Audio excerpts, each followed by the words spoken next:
sebuah doa yang diajarkan oleh Rasulullah Muhammad sallallahu alaihi wasallam kepada kita, di mana doa ini luar biasa. Kita sudah sering mendengar disampaikan, dibacakan oleh para khatib dan para tengku di mimbar-mimbar. Tidak ada salahnya kita ulang kembali doa yang diajarkan oleh Rasulullah kepada kita. Karena sesungguhnya ketika hamba-hamba yang beriman, hamba-hamba yang saleh, hamba-hamba yang ikhlas mengangkatkan tangannya berdoa kepada Rabb, maka Allah malu tidak mengabulkan doa hamba tersebut. Rasulullah ajarkan kepada kita doa yang luar biasa ini. Rasulullah mengajarkan kepada kita agar kita meminta kepada Allah Subhanahu wa taala, Allahumma ati nafsi taqwaha. Ya Rabb, karuniakan kepadaku jiwa yang bertakwa. Jiwa yang bertakwa adalah jiwa yang senantiasa merasakan kebesaran Allah Subhanahu wa taala. Alladzina yadhkuruna Allaha qiyaman wa qu'udan wa 'ala junubihim wa yatafakkaruna fi khalqis samawati wal ard. Rabbana ma khalaqta hadza batila subhanaka faqina 'adzabannar. Jiwa yang senantiasa setiap dia melihat apa yang ada di alam ini, setiap segala sesuatu yang dirasakan dengan jiwanya, segala sesuatu yang didengar oleh telinganya, yang nampak di hadapannya, atau bahkan yang tidak nampak sekalipun, kapanpun, dimanapun, dalam waktu bagaimanapun, dia adalah orang yang senantiasa merasakan kebesaran Allah Subhanahu wa ta'ala. Ini jiwa yang takwa. Inilah yang kita minta kepada Allah Subhanahu wa ta'ala. Ya Rabb, berikan sentiasa kepada kami, dimanapun kami berada, apa yang kami lihat, kapanpun, atau bahkan pangkat dan jabatan apapun yang Engkau berikan kepada kami, jadikan semua itu sebagai bentuk ketakwaan kepadamu. Jiwa yang senantiasa merasakan kebesaran Allah. Tengoklah alam yang luar biasa ini, dan belum pernah ada manusia sehebat apapun bisa mendesain langit yang menjulang tinggi tak ada tiang, laut yang terhampar luas, sumber daya alam yang luar biasa Allah sediakan di atas permukaan bumi ini. Ketika itu dikelola oleh jiwa-jiwa yang bertakwa, maka semua itu akan dimanfaatkan demi kemaslahatan, demi kebaikan. Kalau kita hidup di Indonesia ini, maka semua itu akan dikelola untuk kebaikan bangsa Indonesia ini. Itu jiwa yang takwa. Bukan hanya itu, jiwa yang takwa adalah jiwa yang senantiasa merasakan takut kepada azab Allah Subhanahu wa ta'ala. Allah Maha Penyayang kepada hambanya yang baik. Wallahu yuhibbul muhsinin, innallaha yuhibbul muttaqin. Allah cinta dan sayang kepada yang bertakwa, kepada yang berbuat baik. Namun ingat, Allah juga murka. Allah murka, Allah melaknat mereka-mereka yang melakukan kerusakan, melakukan kezaliman, melakukan kejahatan di atas permukaan bumi ini. Dan Rasulullah juga dengan tegas menyebutkan, di antara orang yang paling lama hisab di hari akhirat adalah mereka orang yang diberikan amanah. Mereka orang yang diberikan amanah, banyak yang harus dia urus, banyak hak orang yang harus dia berikan, tapi semua itu dia khianati, dia langgar. Maka orang seperti ini lebih lama hisabnya di hari akhirat. Maka Masya Allah, ketika ada orang-orang diberikan pangkat dan jabatan, digunakan dalam rangka mengabdi kepada Allah, senantiasa sujud dan rukuk di rumah Allah Subhanahu wa ta'ala, cinta kepada orang-orang yang lemah, mengayomi masyarakatnya, memberikan kesejahteraan dan keadilan kepada bangsa, agama dan negaranya. Rasulullah dengan tegas menyebutkan pemimpin seperti itu berhak masuk surga Allah Subhanahu wa taala.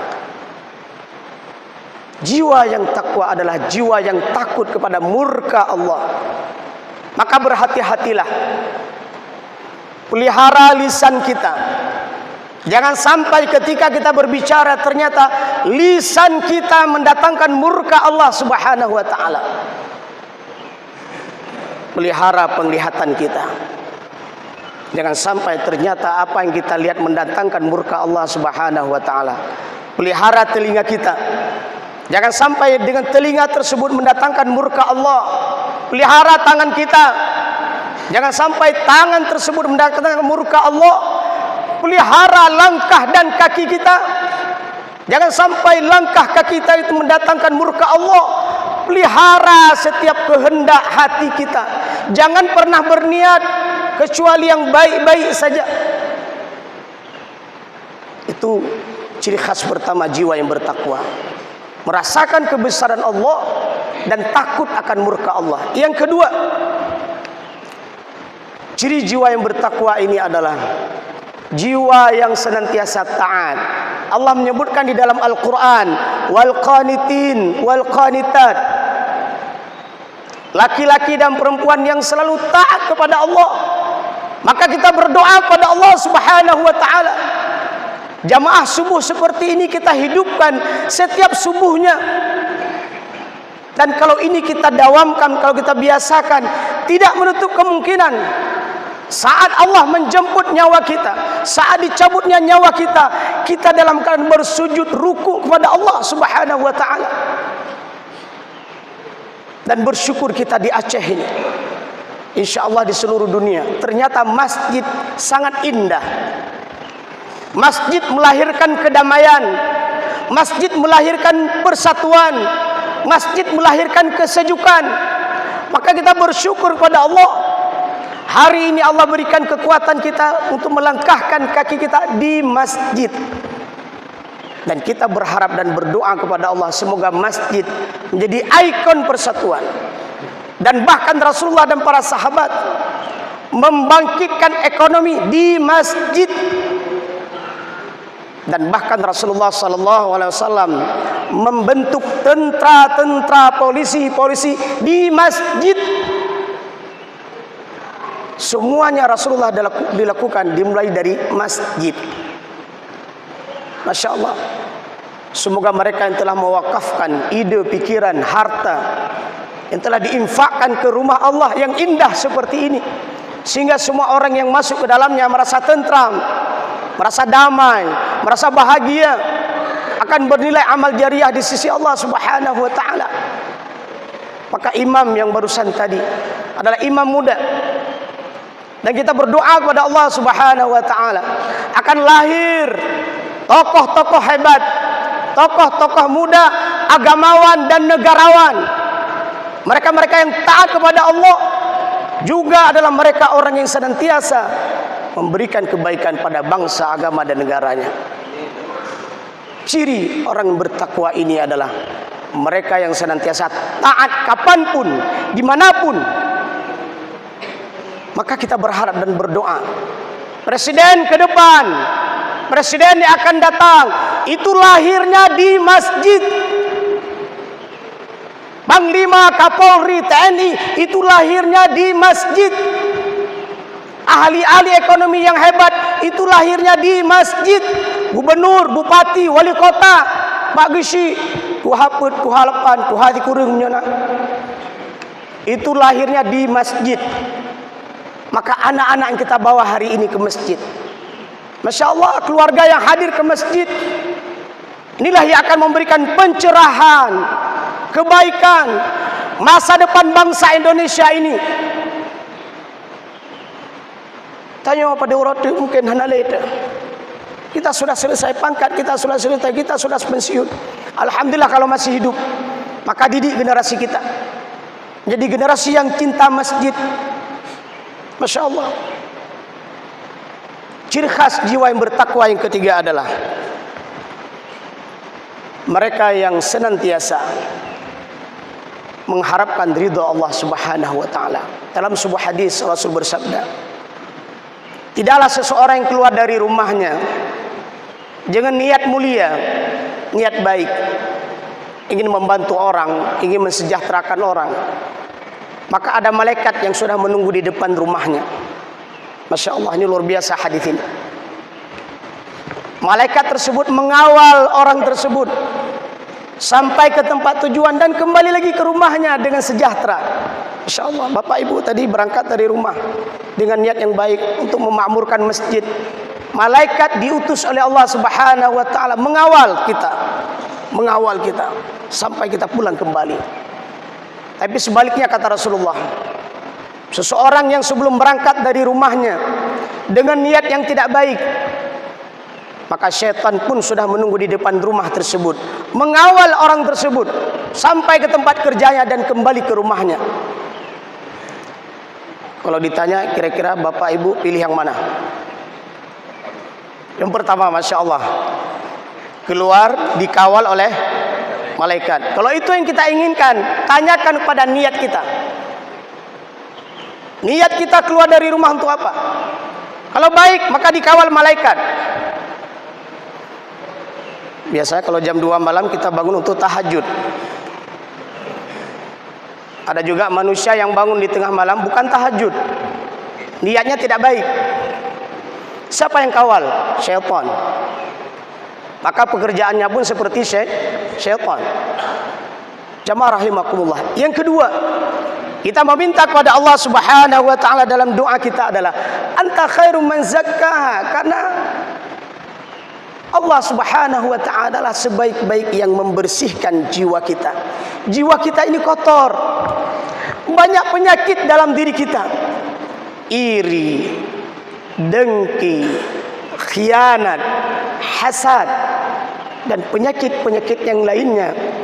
Maka salah satu yang kita lakukan di samping taubat kepada Allah adalah berdoa kepada Rabb kita agar Allah Subhanahu wa taala membersihkan jiwa kita. Saya ingin tanya sama Bapak dan Ibu yang hadir di pagi yang sangat mulia ini. Tadi malam tidurnya nyenyak enggak, Bu? Kurang nyenyak? Alhamdulillah ada yang nyenyak. Saya ingin sampaikan bahwa tidurnya orang yang nyenyak adalah mereka orang-orang yang bersih jiwanya. Tidak ada iri, tidak ada dengki, tidak ada khianat. Itu insya Allah tidurnya nyenyak. Gak usah minum obat. Berwudu sebelum tidur, salat sunat 2 rakaat, baca doa, tidur. Insya Allah nyenyak. Jangan lupa berdoa jam 4 untuk bisa bangun. Tapi mereka yang tidur dalam keadaan jiwa yang kotor, itu nggak bisa tidur, nggak bisa nyenyak, meskipun mereka minum obat. Maka ceramah GPS kemarin disampaikan, hidangan Allah yang Allah berikan pada kita sebelum tidur, bacalah surah Al-Muluk paling kurang. Berzikirlah kepada Allah, berdoalah kepada Allah sebelum tidur. Apa doa kita? Ya Rabb, seandainya ada dosa-dosa saya ampunilah. Ya Rabb, seandainya ada orang-orang yang berkhianat dan hasad pada saya sudah maafkan ya Rabb. Saya sudah maafkan mereka semua. Tidak ada dendam sedikit pun dalam jiwa saya. Dan terakhir, berdoalah kepada Allah. Seandainya ada kebaikan yang sudah kita lakukan, berdoalah agar kebaikan ke depan lebih baik, lebih meningkat. Terakhir, Hasan Al-Basri juga berdoa. Apa doa beliau? Ya Rabb, tunjukkan kesalahanku. Masya Allah. Ya Rabb, tunjukkan kekuranganku. Ini doa luar biasa Hasan Al-Basri sebelum beliau tidur. Untuk apa doa ini beliau berdoa kepada Rabb? Agar Allah menunjukkan kekurangannya dan beliau mengetahui kekurangannya kemudian memperbaikinya. Maka Masya Allah, jamaah rahimakumullah, tidak ada salahnya sesekali kita bertanya kepada kawan kita. Sampaikan kepada saya apa kekurangan saya. Sampaikan kepada saya apa pribadi saya yang tidak baik. Sampaikan, tanyakan. Ini Rasulullah dan para sahabat sering seperti itu. Tanyakan. Apalagi orang menegur kita, perbaiki. Karena itu akan membuat kita lebih baik dan lebih mulia. Doa selanjutnya Rasulullah ajarkan kepada kita, anta waliyuha wa maulaha. Sesungguhnya Allah itu sebaik-baik penolong yang menolong hambanya. Yakinlah hadirin yang berbahagia, ketika kita berdoa kepada Allah, Allah akan kabulkan doa kita. Perhatikan makanan kita, perhatikan tempat tinggal kita, perhatikan kegiatan kita. Jangan ada yang haram. InsyaAllah Allah kabulkan. Jamaah rahimakumullah, sebesar apapun persoalan kita hadapi, jangan pernah curhat kepada manusia. Curhatlah kepada Allah Subhanahu wa taala, mintalah kepada Allah Subhanahu wa taala persoalan apapun. Seorang sahabat sandalnya putus, tali sandalnya putus. Dia berdoa kepada Rabb, ya Rabb, berikan tali sandal yang lebih baik kepada saya. Ini hadis. Tolong dikoreksi kembali tentang matan hadis ini. Kalau memang benar alhamdulillah, kalau salah kita perbaiki sama-sama. Artinya apa?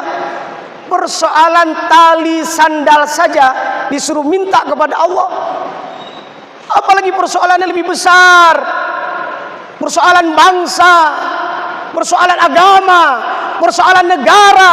Mintalah kepada Allah agar Allah memberikan hidayah kepada kita, sehingga lahirlah negara yang baldatun thayyibatun wa rabbun ghafur.